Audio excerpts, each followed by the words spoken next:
हिरासत का फैसला मनमानी करार। बानी तहरीक इंसाफ को फौरी रिहा किया जाए। गैर कानूनी कैद पर हर्जाना अदा किया जाए। यूएन राइट्स ग्रुप का बड़ा मुतालबा। इमरान खान की आज़ादी के लिए यूएन राइट्स ग्रुप मैदान में आ गया।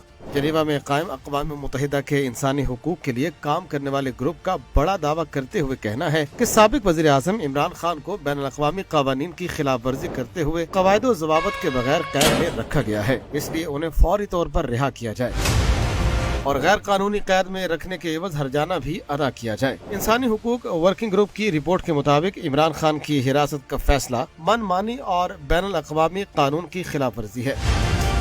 इस मामले का मुनासिब हल बानी पीठ है कि फौरी रिहाई, उन्हें तलाफी का हक देना और उनकी हिरासत की गैर जानिबदार तहकीकात कराना है। रिपोर्ट में यह भी कहा गया है कि साल 2024 के आम इंतखाबात से पहले इमरान खान की पार्टी के लोगों को गिरफ्तार किया गया, फिर उन्हें तशद्दुद का निशाना बनाया गया और उनकी सियासी रैलियों को रोका गया। रिपोर्ट में इंकिशाफ किया गया है कि इलेक्शन में बड़े पैमाने पर फ्रॉड हुआ है और दर्जनों पार्लिमानी नशिस्तें चोरी की गयी। इंसानी हुकूक वर्किंग ग्रुप की रिपोर्ट में बानी पीठ के खिलाफ मुकदमों में कई कानूनी बेकायदगी